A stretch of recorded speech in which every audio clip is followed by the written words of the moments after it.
On behalf of the War Memorial Board of Directors and staff, I extend a warm welcome, a sincere thanks to you for taking time this memorial morning to honor and remember those who made the ultimate sacrifice in service to our nation. To all of our veterans, active duty and reserve personnel here today, your personal sacrifices are deeply appreciated. Please stand as you are able and be recognized.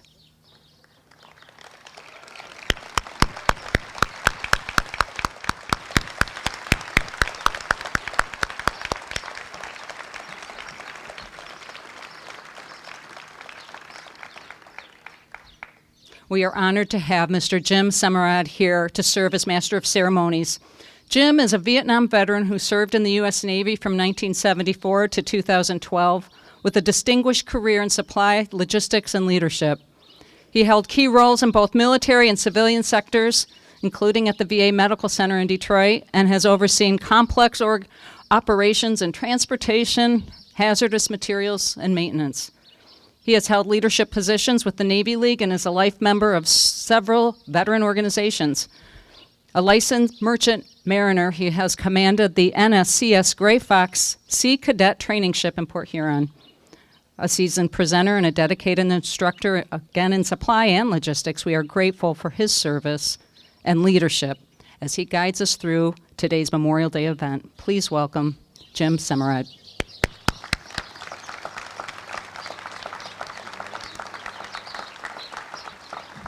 Thank you, Maria.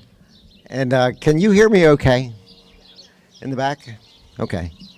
So I recently returned, pardon my, I'm not doing a script here, but just recently returned from Annapolis yesterday and had a chance to view the graduation ceremony on Thursday and watched 1,000 midshipmen become officers. And then I think J.D. Vance came in on Friday, and I went to the stadium and had a chance to see that. It was a beautiful day. But Thursday was kind of rainy. So anyway, I'd like to thank you, and good morning, ladies and gentlemen. My name is Jim Semerad, as Maria alluded to, and I'm retired. I am pleased to welcome you here to the back lawn of the historic Alger House and for the annual Memorial Day service.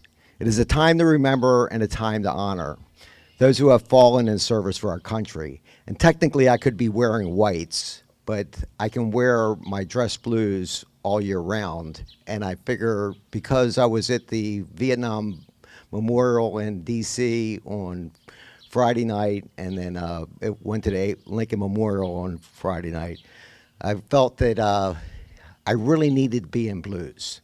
This is a ceremony for the fallen. This is not a happy day. This is a day that we can just reflect.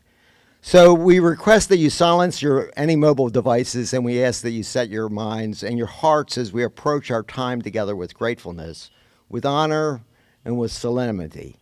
Please join me as we begin with a time of silence, of a centered moment at the water's edge, as we together invite peace into this moment. So for a moment here, let's have a moment of silence.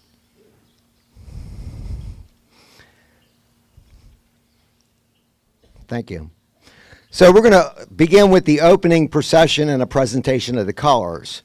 So thank you, and now as we begin the service, please stand as you're able, in body or spirit, for the opening procession, which includes the American Legion Post 372 and 303, the Grosse Pointe Veterans Club, the presentation of the colors led by the Knights of Columbus, 4th degree, and Father Solanus Casey, Assembly number 0521, immediately followed by the national anthem. And so if we can, please post the colors.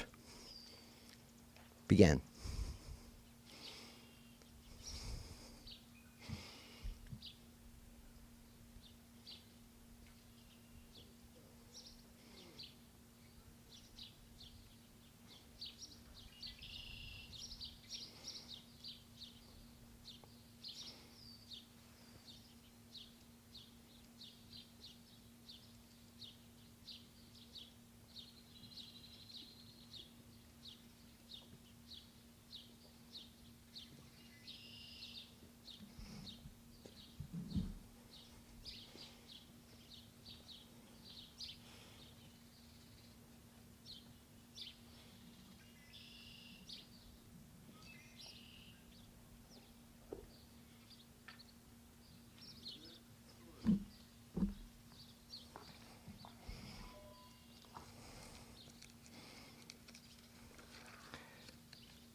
We will now.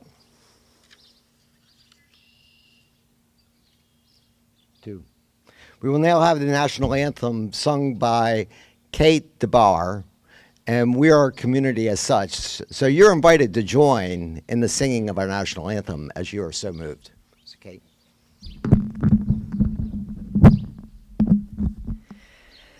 Oh, say, can you see by the dawn's early light what so proudly we hailed at the twilight's last gleaming, whose broad stripes and bright stars through the perilous fight o'er the ramparts we watched were so gallantly streaming, and the rocket's red glare, the bombs bursting in air, gave proof through the night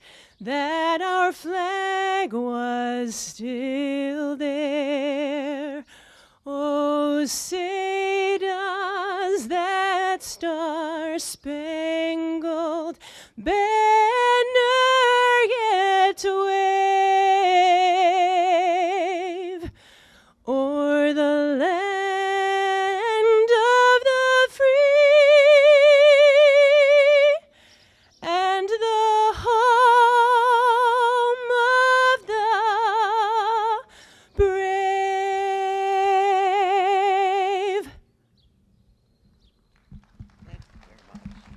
Thank you very much. And now I'd like to invite the Boy Scout Troop 96 up to these terrace steps right here in the front.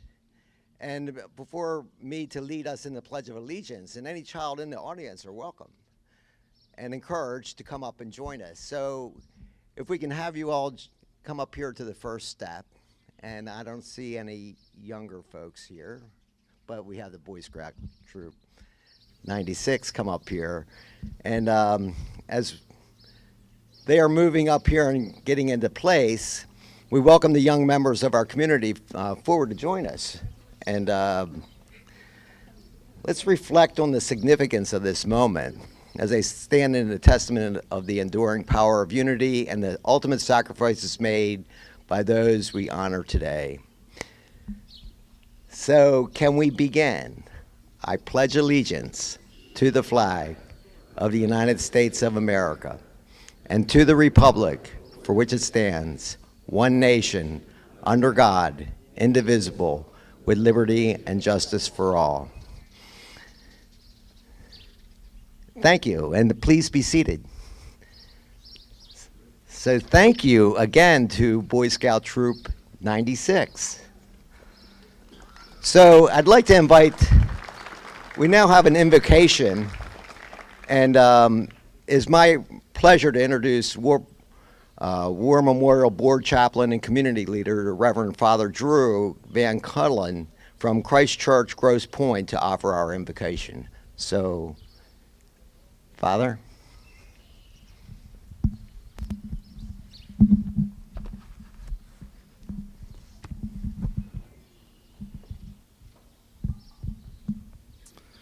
Friends, let us pray. Almighty God, who has given us this good land for our heritage, we humbly pray that we may always prove ourselves a people mindful of your favor and glad to do your will. Bless this land, O Holy One, with honorable industry, sound learning, and civil discourse. Save us from violence, discord, and misrepresentation, from pride and arrogance, and from every evil way. O Holy God, we commend to your gracious care in keeping all the women and men of our armed forces at home and abroad. Defend them day by day with your heavenly grace, Strengthen them in their trials and temptations. Give them courage to face all perils which beset them, and grant them a sense of your abiding presence wherever they may be. O God, as we celebrate this Memorial Day, we remember before you with grateful hearts those women and men of our country who have given their lives to the service of our nation and to the cause of freedom and peace for all. May their legacy and courageous service endure, and grant that we, for whom they have died, not rest until all the people of this land share the benefits of true freedom and gladly accept the sacrifice that our common life demands. Finally, O Blessed One, in whose perfect kingdom no sword shall be drawn save the sword of righteousness, no strength known save the strength of love, so mightily spread abroad your Spirit that all peoples may be gathered under the banner of the Prince of Peace, as children of one Creator. All this we ask for the sake of your love. Amen. Thank you, Father. It's very important that we continue to do that. And now I'd like to introduce Michigan Senator Kevin Hurtle. And but first, I really have to thank the Father here. I had a chance to go to Immaculate Heart of Mary Church in St. Isaac Joe's on Sunday. Went to 2 services, and it was that's where I grew up. But anyway, Senator, I'll give you the mic. Thank you very much. Good morning. I always love the A-10s out of Selfridge Air National Guard Base, but in a few years, that flyover will be just a little bit louder as the F-15EXs that were recently announced will arrive at the base. I am honored to be here with you all today, and I am humbled by the presence of the men and women who have worn or currently wear the uniform of our nation's armed services with courage and conviction.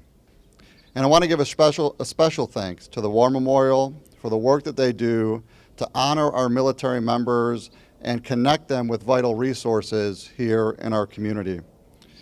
You know, today we join with millions of Americans who are gathering together to pay our respects for the brave and selfless individuals who gave their last full measure of devotion in service to this country. And whether it be the patriots who sparked the revolution, the soldiers who marched into battle to save our Union, the members of the greatest generation who shipped out to Europe and the Pacific to battle tyranny, the troops who stood against communism and braved the jungles of Vietnam and the mountains of Korea, or the individuals who ran to enlist after witnessing the Twin Towers fall on that solemn September morning.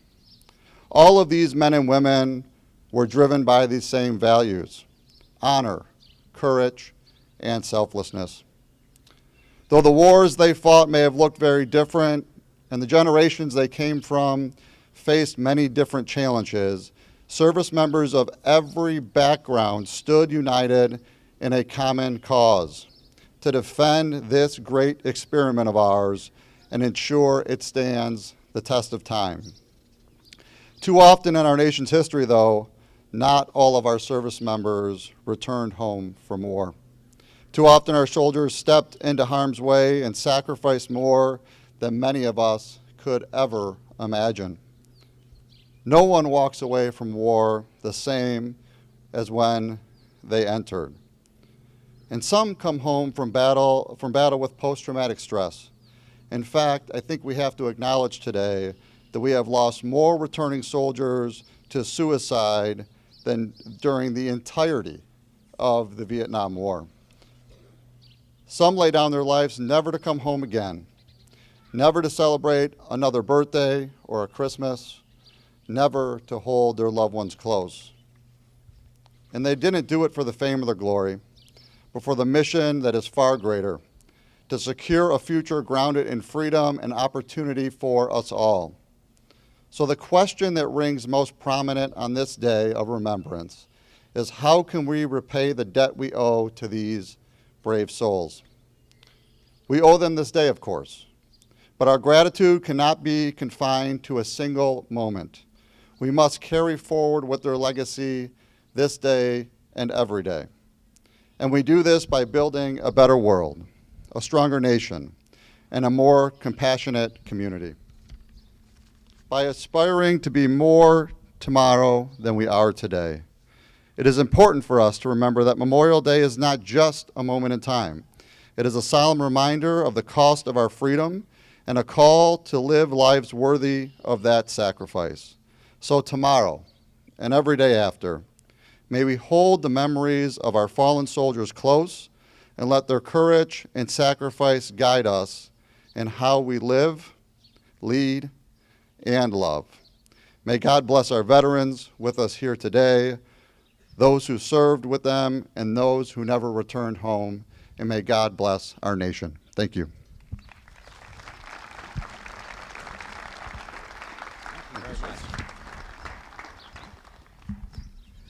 Thank you, Senator Hertel.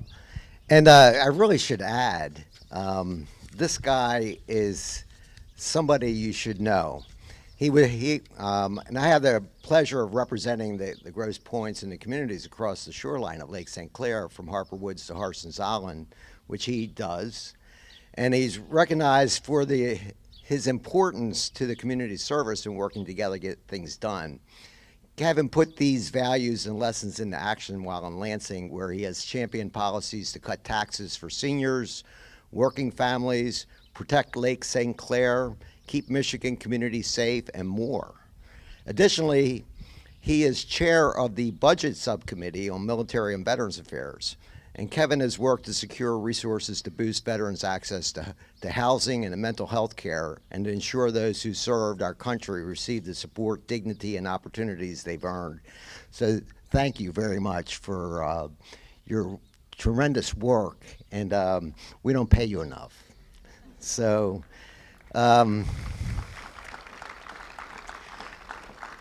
So anyway, as we gather here today to honor the sacrifices for those who have served our nation, it is my privilege to introduce our guest and keynote speaker, Lieutenant Colonel Stephen Klenke. And he's with the 127th Wing Base Civil Engineer at Selfridge Air National Guard Base. And we all recently heard the 21 F-15 EXs coming to Selfridge. He's got a busy job. And as the base civil engineer, he's responsible for managing 2,300,000 square feet of facilities, 1,200,000 square yards of airfield, which they're going to extend, pavement, and providing base operating support to over 40 mission partner organizations. So the 127th now leads all the facilities out at Selfridge. He leads a full-time multi-mission team of 157 professionals providing sustainment, maintenance, repair, and emergency services to over 260 buildings and over 3,000 acres. Busy guy. Lieutenant Colonel Klenke received his commission from the U.S. Air Force Academy after graduating as the top civil engineering cadet in the class of 2007. His first duty station was Peterson Air Force Base in Colorado as part of the 21st Civil Engineers Squadron. And during his time at Peterson Air Force Base, he served as the Sabre Chief and deployed to Afghanistan twice. So he really knows his stuff. Fast forward a few years, in June of 2019, Lieutenant Klenke joined the 127th Civil Engineers Squadron as the full-time Deputy Base Civil Engineer.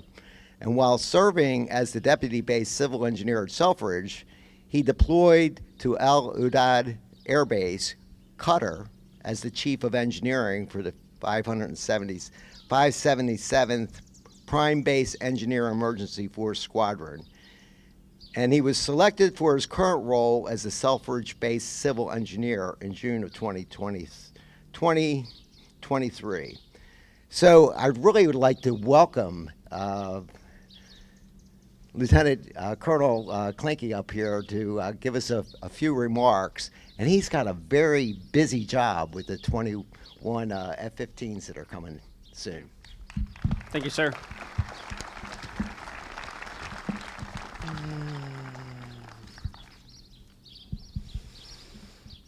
Ladies and gentlemen, distinguished community leaders, and fellow citizens, I am Lieutenant Colonel Steve Klinke, the Base Civil Engineer at Selfridge Air National Guard Base, and it is my distinct honor and privilege to be your guest this morning. Today, as we gather to commemorate Memorial Day, we pay tribute to the brave men and women who have given their lives in service to our great nation. As we stand here today, we not only remember them, but we express our deepest gratitude for their commitment, courage, and selflessness. In every conflict that our nation has faced, our brothers and sisters in arms have answered the nation's call.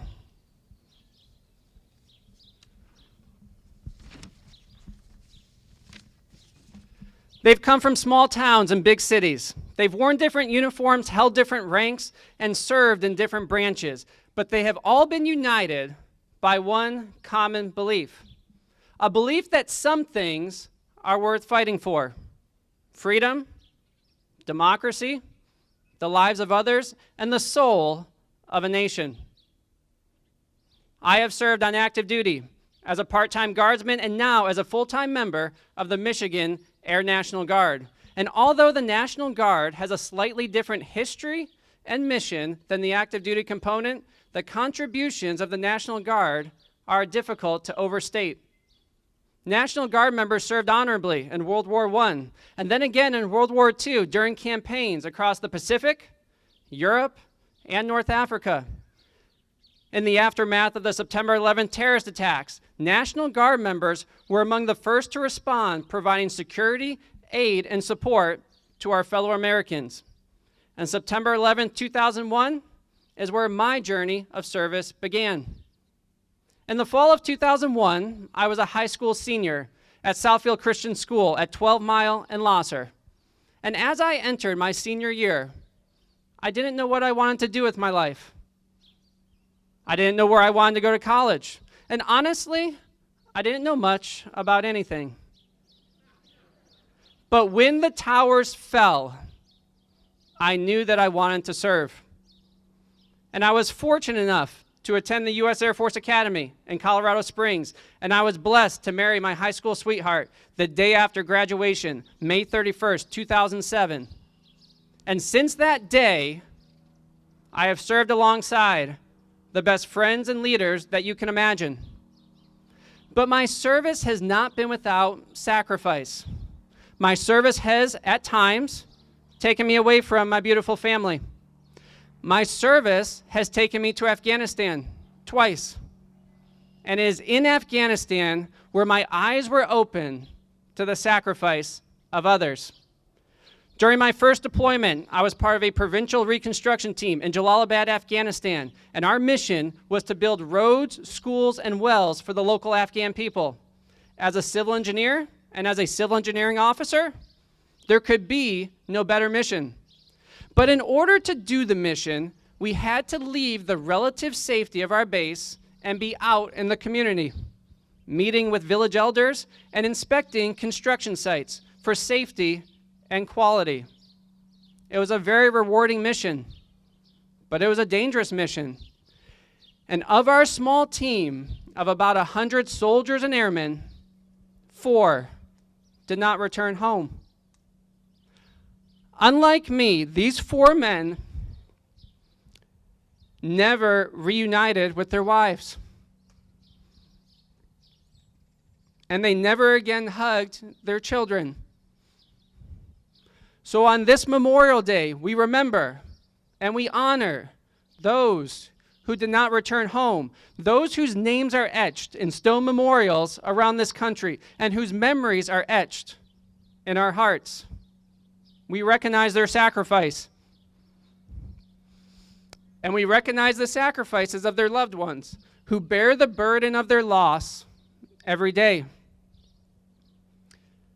But Memorial Day is not just a day of sorrow. It is also a day of gratitude. Because of the fallen, our children can dream, speak freely, worship as they wish, and walk without fear. This is a gift paid for with the lives, that ended too soon. So as we remember the fallen on this Memorial Day, we do so not just with bowed hearts, bowed heads, but with lifted hearts.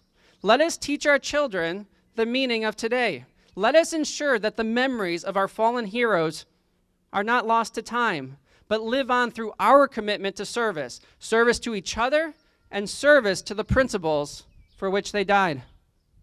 On this Memorial Day, let us never forget that freedom is not free. May we honor the memory of the fallen, not only today, but every day, and may we strive to be worthy of the sacrifices that they have made on our behalf. Thank you.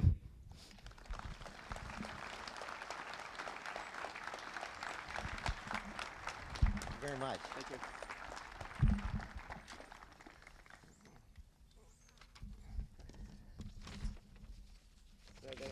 They have a little script here for me. So, but anyway, I'd like to really thank you very much. And fair wind, as we say in the Navy, fair winds and following seas help you with that important mission of the 21 F-15s, EXs that are going to be out there. So, but now I'd like to shift a little bit to the POW MIA table. And I'm going to abbreviate this because it's a long talk. But over here on the side here is a table. And ladies and gentlemen, as we gather here today, we stand in the shadow of heroes, some of whom never returned home. And you may notice a symbol among us, a table set for one, adorned with a single empty chair and draped with a solemn prisoner of war missing in action flag. It's incredible. Everything on there, on that table, symbolizes something. And let us pause for a moment and allow the symbolic gesture to serve as a poignant reminder that these brave men and women, while they may be missing, remain in our hearts and are never forgotten. So if you would, please allow me to take a moment of silence and think about this table, think about those who were not able to come home.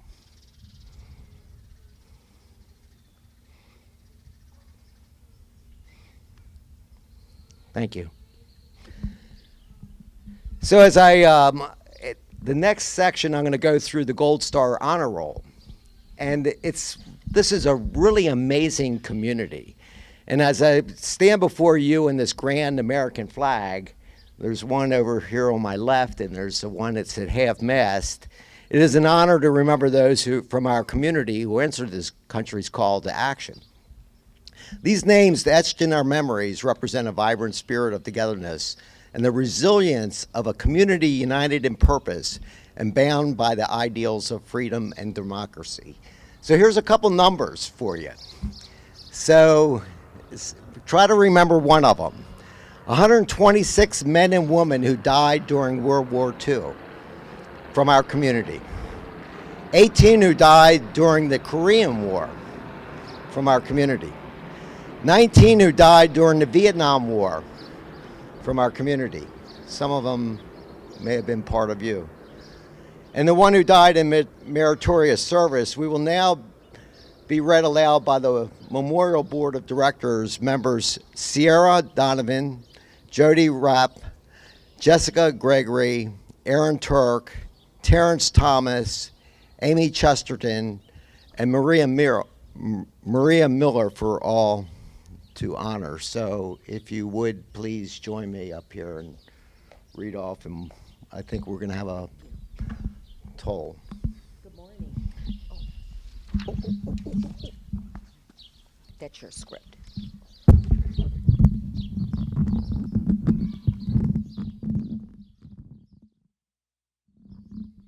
Good morning.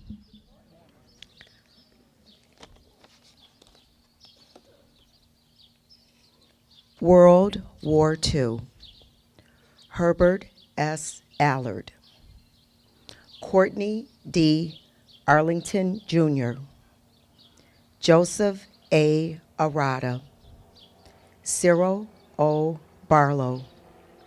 James E. Bain. Pat W. Beard. Nicholas Bentis. Lawrence W. Bogus,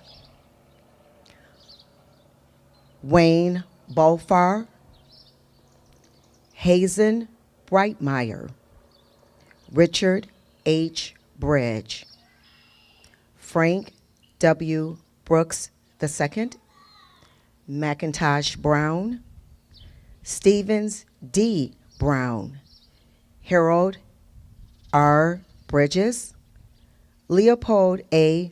Brennard, Neil W. Byrne, Francis E. Caldwell, Nelson L. Carr, William L. Chambers, Henry F. Cheney, Jr., Gordon S. Cochran, Jr., Harry S. Cole, Clark Collins, William T. Conway, Robert Darling, Ralph C. Delana, Edward Benny Jr., Kenneth M.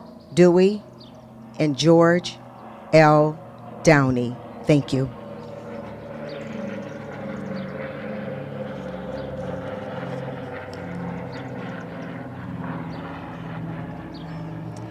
World War II continued. Williams Drysdale, Cameron O. Evans, John A. Farley, George R. Fink, William A. Fisher, Ferris H. Fitch, Jr., David B. Fitzpatrick, Clifford L. Fluitt, Joseph M. Foley, Alfred B. Ford, Edward J. Gosselin, N. Glyn Zowski, Thomas F. Harris, Delos P. Heath, John C. Hendricks, Jr., Robert L. Holohan, Gordon P. Hoover, George T. Hunter, Jr., Francis I. Hurley, Alfred L. Jacobs, Gordon E. Johnson, Robert C. Kennedy, Marvin A. King, Thomas E. Lamb, Jack D. Leon, John S. Lewis, Richard Livingston, David Laughlin, John P. Lucas, William J. Malice, Robert O. Mance.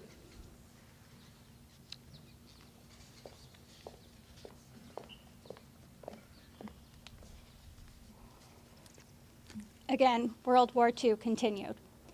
Edward M. Mancourt, Benjamin R. Marsh, Jr., Benjamin R. Martin, Ira A. Mason, Leslie G. Matthews, Jr., Felix W. McKenna, Jr., John McPherson, Jr., James J. Meehan, Jr., William J. Mills, Elliot L. Morris, Charles F. Mueller, John T. Mullins, Stuart W. Monroe, Jr., Edward H. Murphy, James A. Naughton, Kenneth N. Needham, Philip C. Newham, George E. No, Bernard J. O'Neill, Wendell G. Osborne, Ben G. Parsons, Jr., Louis C. Pascal, Herbert Pattison, George C. Phelps, Jr., Albert J. Phillips, James J. Phillips, John F. Phillips, Richard C. Piak, Joseph W. Renault, Peter Robertson, William E. Rutherford.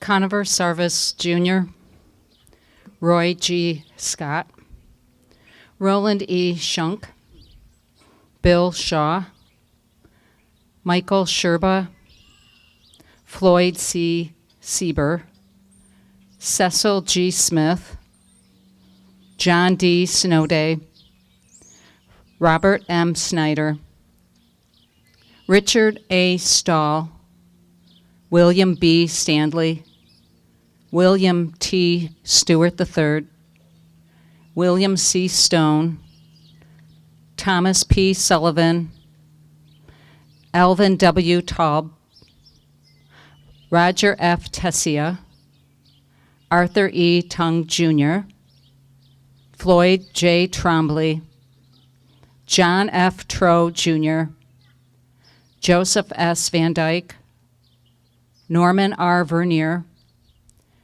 Camille Vervaeke Jr., Neil E. Walling, Harry K. Warner III, Joseph H. Weber, Rollins Wellman, George B. Wickerham, Alger R. Wydeck, Rex B. Wydeck, George J. Williams, Warren O. Wismer, Thomas Ewell, Elger N. Zauner.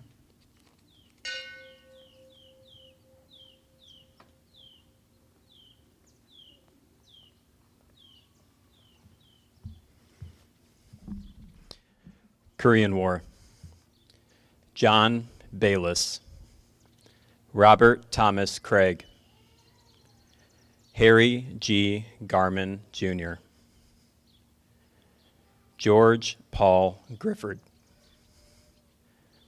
George R. Grove, Jr.,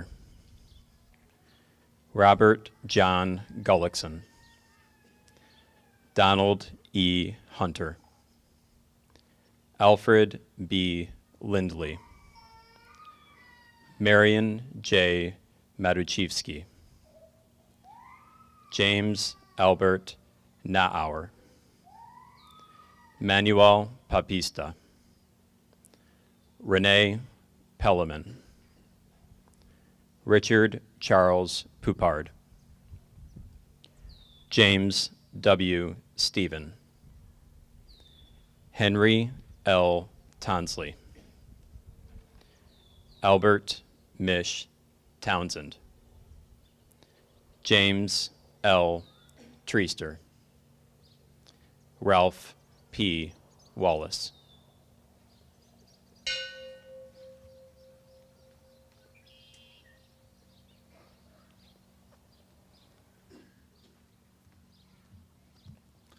The Vietnam War.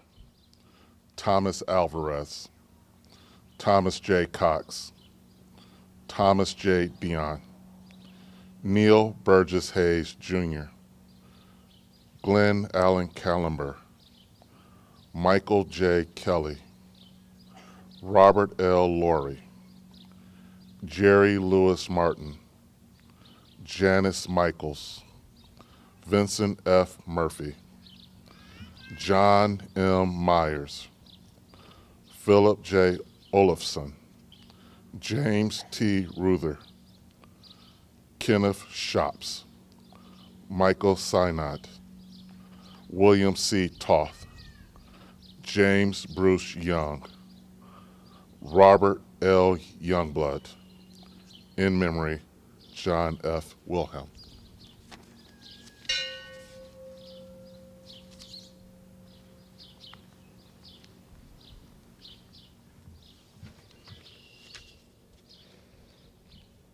Afghanistan and the Iraq War.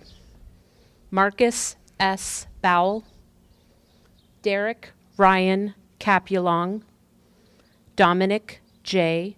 Shimamutaro, Joseph Train McLeod, Peter Neasley, Scott Winter Ulrich.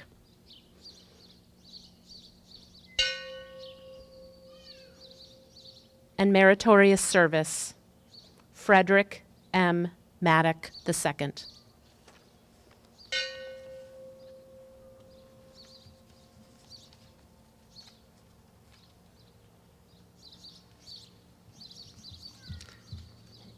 Thank you. That's a little tedious, but it's really important. It's really important. And I'm sure many of you have recognized the name of somebody that was announced during that last period. I know I recognize some of the names, and I'm sure everybody, almost everybody in this audience, recognized some of those names, and lest we never forget.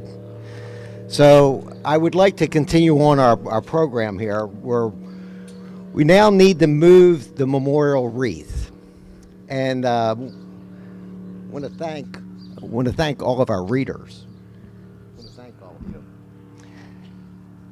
So the representatives from the American Legion are moving their way forward here, and the American Legion Post 372 and the American Legion Post 303 and the Grosse Pointe Veterans Club, please, they're coming forward, and they're going to move the memorial wreath in the Veterans Garden.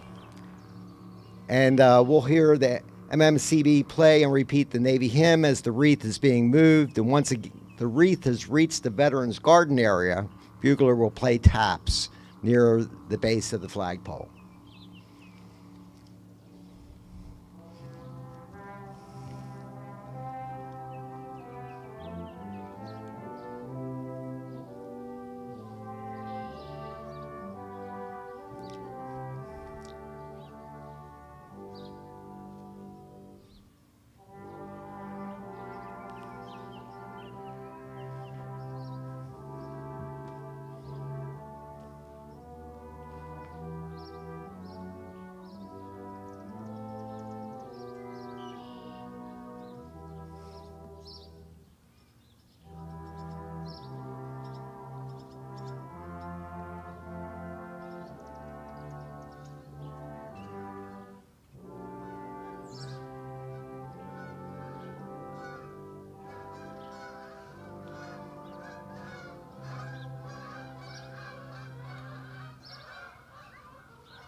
Thank you, and be seated. I want to thank this band. They're incredible. You didn't miss a note. And we really appreciate the full crowd here today.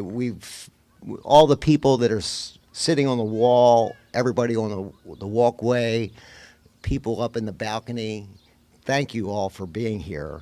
This is a very important event that you pay tribute to these folks here today. And but with that, I'd like to welcome Maria back up here to provide some closing remarks. And thank you, Maria. Thank you all for being here today, for your dedication to honoring our fallen heroes, and for helping preserve the values they gave their lives to defend. May we carry their memories not only in our hearts, but through our actions today and always. Thanks to all of our staff, sponsors, partners, and participants who have made today very meaningful. Please rise and remain standing as the Knights of Columbus, 4th degree, Father Solanus Casey, Assembly 0521, retires the colors.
So thank you very much for coming here. As we wrap up, I'd like to thank all of our guest speakers here today. And can we give them a round of applause for... And I want to thank all of you out here for being here today. We have a full house, and we have such a glorious day in front of us. I would encourage you to have some refreshments, take a look at some of the honor wall on the Alger House, and meet some people you haven't seen in a while. Say thank you to many of them. But that concludes our ceremony here today, and thank you for allowing me to be part of this event. This is an amazing, amazing place, and thank you for all your continued support for the Alger House and the Grosse Pointe War Memorial. So with that, we conclude.